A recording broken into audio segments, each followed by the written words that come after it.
So 4 நாளாக video போடலை, review பண்ணலை.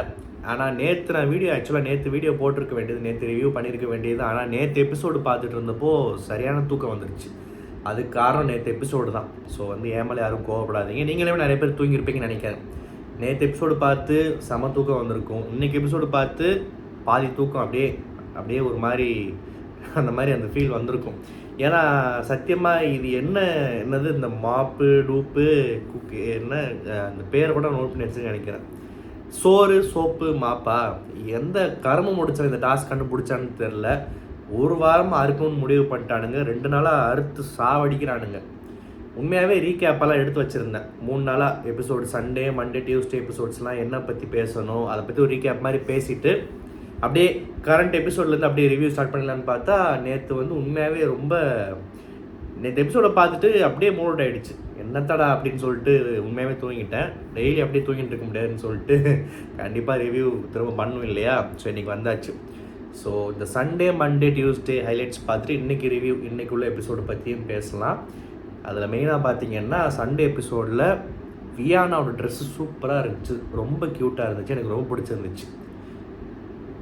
ஏண்டா 4 நாள் கழித்து வீடியோ போடுற, ரிவ்யூ பண்ணுற, நீ என்னெல்லாம் பேச போகிறேன்னு காத்திருந்து நாங்கள் வீடியோ ஓப்பன் பண்ணி பார்த்தா ஜப்பான்காரன் எதெல்லாம் கண்டுபிடிக்கிறான், நான் எதை கண்டுபிடிச்சிட்டு பேசுது பார்த்தியா அப்படின்னு நீங்கள் நினைக்கிறது எனக்கு புரியுது. இருந்தாலும் சொல்லாமல் இருக்க முடியல. ஸோ சண்டே எபிசோட் அன்னைக்கு வியானோட ட்ரெஸ் ரொம்ப க்யூட்டாக இருந்துச்சு. இதை நான் பார்த்தோன்னே நோட் பண்ணி வச்சுருந்தேன். சபரி எமோஷ்னலாக பிரேக் ஆகி அழுதது பார்க்குறதுக்கு ரொம்ப ஃபீலிங்காக தான் இருந்துச்சு. அவன் மேலே சின்ன ஒரு தப்பு இருந்தாலுமே நான் அன்னைக்கு விமர்சனம் பண்ணப்போ சபரி ஓகே அதுக்குள்ளே திரும்ப போட்டு வளக்குள்ள இழுக்க வேணாம். சபரி எமோஷ்னலாக பிரேக் டவுன் ஆனது, அழுதது எனக்கு அது ஒரு ஆக்டிங் மாதிரியோ இல்லை பண்ண தப்பை சரி பண்ணுற மாதிரி மறைக்கிற மாதிரியோ எனக்கு ஃபேக்காலாம் தோணலை. எனக்கு அதை பார்க்குறப்போ கொஞ்சம் கஷ்டமாக இருந்துச்சு, பாவமாக தான் இருந்துச்சு. ஏன்னா சபரி மேலே எனக்கு ஒரு இமேஜ் இருக்குது. அதை பற்றி தனியாக இன்னொரு நாள் பேசலாம், ஓகேவா? இன்றைக்கி விட்டுருங்க, அது ஒரு விஷயம். ஸோ அந்த விஷயம் எனக்கு ஃபேக்காக தோணலை, ஜெனியூனாக தோணுச்சு, பார்க்க கஷ்டமாக இருந்துச்சு. இதான் என்னோடய கருத்து. திவாகர் எவிக்ஷன் இதை பற்றி அன்னைக்கே அந்த எபிசோட் ரிவ்யூ பண்ணாட்டியுமே அதுக்கு முன்னாலே நான் சொல்லியிருந்தேன். என்னை பொறுத்த வரைக்கும் இது அன்ஃபேர் எவிக்ஷன். அவர் ஒரு தப்பு பண்ணால் அதை எப்படி 10 பார்க்குறாங்க, மற்றவங்க பண்ண விஷயத்தை எப்படி பார்க்குறாங்க, நான் மட்டும் என்ன மாதிரி வார்த்தைகள்லாம் பயன்படுத்தி கடுமையாக விமர்சனம் பண்ணுறாங்க. அவர் சொல்கிற 1-2 வார்த்தையை எந்த அளவுக்கு ப்ரொஜெக்ட் பண்ணி ஊதி பெருசாக்குறாங்க. மற்ற வீட்டுக்குள்ளே இருக்கிற மற்ற கிரிமினல்ஸ் எல்லாம் இன்னும் வீட்டுக்குள்ளே எப்படி உட்காந்துருக்காங்க நல்லவே மாதிரி அப்படின்றத பற்றி பேசியிருந்தோம். ஸோ ஒரு அன்ஃபேர் எவிக்ஷன். ஆனால் அதில் ஒரு விஷயம் நான் நோட் பண்ணேன். பார்வதி அழுதது ஜென்யூன், ஃபேக்கு, நடிக்கிறா சிரிக்கிறான்னு நிறைய பேர் சொல்கிறாங்க. பட் ஆனால் பார்வதி மிஸ் பண்ணுவாங்கன்றதுல எந்த ஒரு மாற்று கருத்து இல்லை. ஸோ அந்த ஒரு ஃபீலிங் எனக்கு புரிஞ்சுது. ஆனால் திவாகர் வெளியே போனப்போ கூடவே நின்றது யாருன்னு பார்த்தா பார்வதி. ஆப்வியஸ்லி அவங்க நிற்க தான் செய்வாங்க. அதை தாண்டி மிச்சம் 3 பேர் யாருன்னு பார்த்தா வினோத், கமருதீன், எஃப்ஜே. திவாகரை ஒரு மனுஷனாகவே மதிக்காமல் பயங்கரமாக அட்டாக் பண்ணி ரொம்ப மார்க் பண்ணி ரொம்ப தரக்குறைவாக நடத்தின 3 பேர் டாப் 3 யாருன்னு பார்த்தா இந்த 3 பேர் இருப்பாங்க. இந்த 3 பேரும் திவாகர் வெளியே போனப்போ ரொம்ப அவரை மிஸ் பண்ணி நல்லபடியாக அமைச்சு வச்சாங்க. இது கண்டென்ட்டாக ஃபேக்காக நடிப்பான்றதை தாண்டி பிடிக்காமல் இருந்து அதுக்கப்புறம் பழகி இவர் நம்ம என்னமோ நீ என்னமா நினச்சிக்கோ, ஆனால் கமருதி மாதிரி கேவலமாக பேசணுன்ற அவசியம் இல்லை, மற்றவங்களை மாதிரி வாய் விடுன்ற அவசியமும் இல்லை. ஆனால் வாட் எவர் இந்த 3 பேரும் திவாகர் வீட்டு விட்டு வெளியே போகிறப்போ கூடவே நின்று உபசரித்து பேம்பர் பண்ணி கட்டி பிடிச்சி வெளியே பார்க்குறோம். இப்படிலாம் பேசி அமிச்சானுங்கள்ல, இதை பண்ணுறானுங்களோ இல்லையோ, ஆனால் இந்த 3 பேர் இப்படி போய் அந்த ஜெல்லாகி சிங்க் ஆகி திவாகர் வெளியே போனதை நினச்சி ஃபீல் பண்ணி கூட நின்றது திவாகரோட வெற்றியாக தான் நான் பார்க்குறேன். உள்ளே வந்தோடனே ஒருத்தனை பற்றி எடை போட்டு எப்படியெல்லாம் பேசணும், அதுக்கப்புறமும் அவனை பற்றி வார்த்தை அது என்னென்னமோ பண்ணாங்க. வெளியே போகிறப்போ சரி ஓகே வெளியே போகிறப்போ நல்லபடியாக அமுச்சு வைப்போன்ற ஒரு கர்ட்டசி அந்த ஒரு பண்பு எல்லாருக்கும் இருக்கும். ஆனால் இது சொல்லி வச்ச மாதிரி யாரெல்லாம் அட்டாக் பண்ணாங்களோ அந்த 3 பேரும் ஒன்றா நின்றது, இவங்க மட்டும் தான் நின்றாங்க. அது ஒரு மாதிரி தனியாக தெரிஞ்சுது. ஸோ இது திவாகருக்கு கிடைத்த ஒரு வெற்றி. தன்னை பிடிக்காம அட்டாக் பண்ணி இப்போ திவாகர் சொன்னார், கம்முரு முதல் 2 வாரம் என்ன பண்ணார் அப்புறம் என்ன பண்ணாருன்றது. இது திவாகரோட கேரக்டர் கிடைச்ச வெற்றியாக தான் பார்க்குறேன். அவ்வளோ நல்ல கேரக்டரா அப்படியா இப்படியான்னு அதுக்குள்ளே நான் போக விரும்பலை, ஓகேவா? பட் அவ்வளோ கேவலமாகவோ ஒன்றும் பெரிய டாக்ஸிக் கேரக்டரோ கெட்ட ஆளோ கிடையாது திவாகர் என்னை பொறுத்த வரைக்கும். சில விஷயங்கள் பேசக்கூடாத விஷயங்கள் அதை பற்றிலாம் பேசி மாட்டிக்கிட்டாலுமே இந்த வீட்டுக்குள்ளே ஒரு ப்ராப்பர் என்டர்டெய்னராக ப்ளஸ் பார்வதிக்கு அடுத்து திவாகர் ஒரு மிகப்பெரிய ஹைலைட்டாக தான் எனக்கு தெரிஞ்சார். அண்ட் இவ்வளோ சீக்கிரம் போகணுன்னு அவசியம் இல்லை. திவாகரை விட திவாகரை பற்றி பேசின சில வாய்கள்லாம் உள்ளே இருக்குன்றது தான் நமக்கு கஷ்டமாக இருக்குது. ஸோ இது ஒரு விஷயம் திவாகரோட எவிக்ஷனை நோட் பண்ணது. அண்டு பிக் பாஸ் வாயாலேயே நீங்களும் ஹீரோ தான் சொன்னது ரொம்ப பிடிச்சிருந்துச்சு. 1000 பேர் 1000 சொல்லலாம். ஒரு கண்டஸ்டனோட எக்ஸிட் அப்போது இல்லாட்டி கடைசி நாள் அப்போது பிக் பாஸ் குரலால் சில விஷயம் சொல்கிறது வந்து உண்மையாக பெரிய இம்பேக்ட்டு. அண்ட் அது சொன்னது எனக்கு பிடிச்சிருந்துச்சு. விஜய் சேதுபதியுமே வந்து வக்கீலில் துப்பில்லைன்னு பேசினாலுமே அதை வந்து எபிசோடில் கட் பண்ணிட்டாங்க, பட் ப்ரோமோவில் போட்டாங்க. திவாகர்ன்றனால இப்படியான்றதை பற்றி அன்றைக்கி நான் பேசிட்டேன், ஸோ ரிப்பீட் பண்ண வேணாம். ஆனால் முத்தம் கொடுத்து அமைச்சது நல்லா இருந்துச்சு பார்க்குறதுக்கு. அண்ட் அடுத்த எபிசோடில் வந்து மண்டே நினைக்கிறேன், இந்த பார்வதியும் அரோராவும் உட்காந்து பேசிக்கிட்டு இருக்காங்க. அதில் திவாகர் ஒரு விதத்தில் போனது நல்லது தான், ஏன்னா அவர் இன்ஃப்ளூயன்ஸ் நிறையா பண்ணிகிட்டு இருந்தேன். சில விஷயம் ஏதோ பண்ண கெட்டதெல்லாம் திவாகர் இன்ஃப்ளூயன்ஸ்ன்ற மாதிரி பார்வதி ஒரு சீன் கிரியேட் பண்ணிச்சு பாருங்கள். அதுவும் அதே மாதிரி அரோரா வந்து துஷார் போனதில் ஒரு நல்லதும் நடந்திருக்கு. பிகாஸ் நான் அவனே இதாகி இருந்துகிட்டு இருந்தேன், அந்த இன்ஃப்ளூயன்ஸ் இருந்துகிட்டு இருந்தேன்னு சொன்னது வந்து இந்த பொண்ணுங்களே இப்படிதான்ற மாதிரி எனக்கு தோணுச்சு. ஏன்னா திவாகரையும் சரி துஷாரையும் சரி பயங்கரமாக யூஸ் பண்ணிக்கிட்டது ஒரு எமோஷனல் சப்போர்ட்டுக்காக, இல்லை அதை தாண்டி சில விஷயங்களுக்காக பயங்கரமாக யூஸ் பண்ணிக்கிட்டது பார்த்தா இந்த 2 பேர் தான். இப்போ இவங்க 2 பேரும் வெளியே போயிட்டாங்க. போனதுக்கப்புறம் ஆக்சுவலாக பார்த்தீங்கன்னா அவங்க போனது நல்லது தான்னு பேசுகிறதெல்லாம் வந்து அடா பாவீங்களா டேய், ஏன்டா இப்படி பண்ணுறீங்க, பாவண்டா அவங்க அப்படின்ற மாதிரி தான் தோணுச்சு. இதுங்க 2 உட்காந்து இந்த மாதிரி பேசிக்கிட்டு இருக்குங்க. அப்புறம் விக்ரம் வந்து செருப்பால் அடிக்கிற மாதிரி ப்ரோமோலையும் வந்துச்சு, எபிசோட்லேயும் வந்துச்சு, புருஷன் பொண்டாட்டியை நாமினேட் பண்ணாப்புல. அதாவது இந்த வீட்டில் எமோஷ்னல் சப்போர்ட்டு மிகப்பெரிய ஒரு அட்வான்டேஜ், யாருக்குமே கிடைக்காது, அவங்களுக்கு கிடச்சிருக்கு. இதை நான் எதிர்க்கிறேன், இது எனக்கு பிடிக்கலை, ஸோ நான் நாமினேட் பண்ணுறேன்னு விக்ரம் சொன்னது எனக்கு பிடிச்சிருந்துச்சு. இன்ஃபேக்ட் நிறையா பேர் இப்போ தான் உணர்ந்துருக்காங்க, புருஷன் பொண்டாட்டியாக வந்ததே இவங்க வந்ததே ஃபஸ்ட்டு தப்பு அப்படின்றத உணர்ந்துருக்காங்க. வந்துமே நீங்கள் ஒன்றாடிட்டு இருக்காங்கன்றதை உணர்ந்து நிறைய பேர் சொன்னது எனக்கு பிடிச்சிருந்துச்சு. இந்த விக்ரமோட பாயிண்ட்டு நச்சுன்னு செருப்பால் அடித்த மாதிரி இருந்துச்சு. 2 பேரையும் உள்ளே விட்ட ஆளுங்க அவங்களுக்கும் சேர்த்து.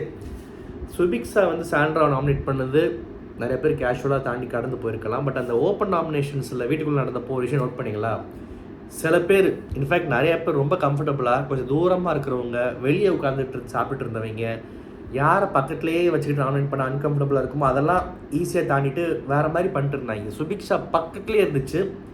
இந்த இருக்குது சாண்ட்ராக்கா சிரித்து பேசிக்கிட்டு இருக்கேன், ஆனால் நான் நாமினேட் பண்ணுறேன், ஏன்னா அவங்க பண்ண இந்த விஷயம் பிடிக்கல, புருஷன் கூட சேர்ந்து இப்படி இருக்காங்க அப்படி இருக்காங்கன்னு சொல்லிட்டு ஓகேக்கா உங்களை தான் நாமினேட் பண்ணுறேன்னு உட்காந்துருந்தது எனக்கு பிடிச்சிருந்துச்சு. அந்த தில் நிறைய பேருக்கு வீட்டில் இருக்கணும்.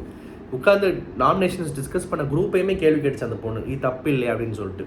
இதெல்லாம் வந்து பேசுவாங்கன்னு நினைக்கிறேன்.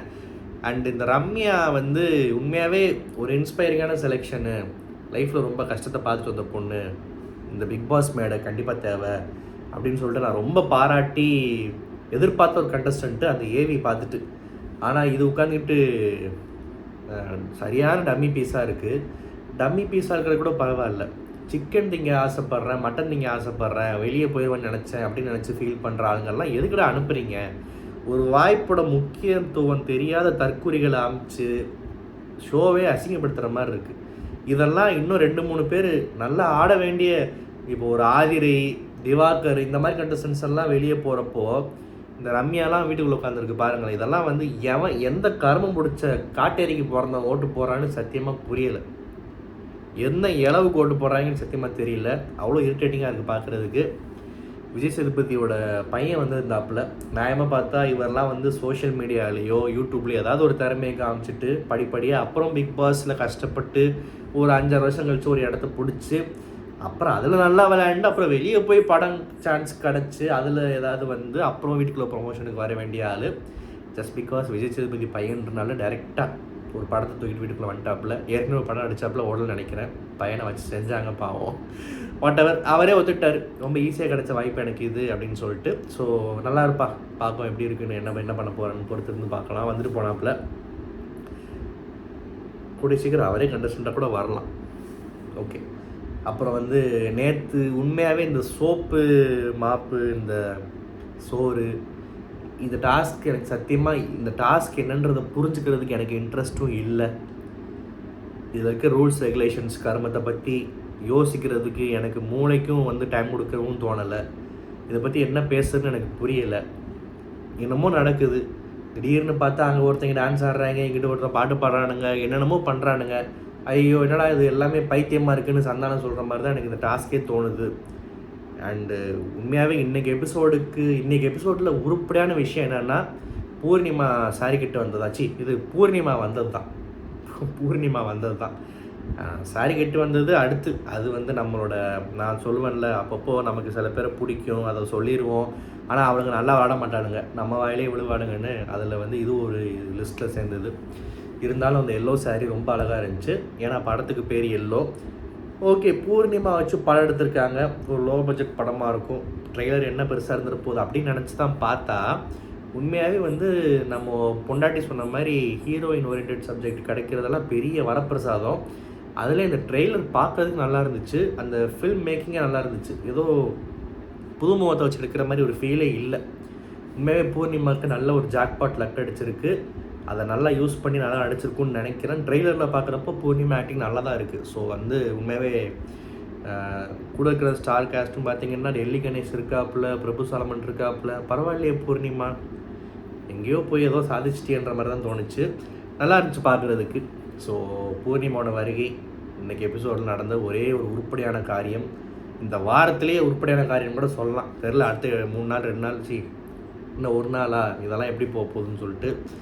அப்புறம் இந்த பொண்டாட்டி வந்து தன்னை உப்புக்கு சப்பான்னு சொன்னதுக்கே வந்து ஹர்ட் ஆகி, இதெல்லாம் பிக் பாஸ் நீங்கள் அட்ரஸ் பண்ணலன்னா அந்த கண் இருக்குல்ல அதை அடுத்த சீசன் மூடிக்கோங்க அப்படின்னு சொல்லுது. பிக் பாஸை சொல்லுதா, விஜய் சேதுபதி சொல்லுதா, யாரை சொல்லுதுன்னு தெரில. ஆனால் இந்த அம்மா உப்புக்கு சப்பான்னு சொல்கிறதுக்கே இவ்வளோ பேசுதே. இது வந்து கனியை கிளவேன்னு சொல்லியிருக்கு. அதை பற்றி நிறைய பேர் பேசுனாங்க. அது இல்லாமல் இது வந்து வந்ததே வந்து ஓசி டிக்கெட்டு 2 பேரும் சேர்ந்து வந்தது, அதுவே ஒரு தப்பு. அதுவே நம்ம நிறைய விமர்சனம் பண்ணிகிட்ருக்கோம். ஆனால் இது பாருங்களேன், பேசுகிற பேச்சை உப்புக்கு சப்பான்னு சொன்னதுக்கு இவ்வளோ பெரிய பேச்சு தேவையில்லையே. அப்போ கனியை கிளவின்னு சொன்னதுக்கெல்லாம் வந்து என்ன சொல்கிறது?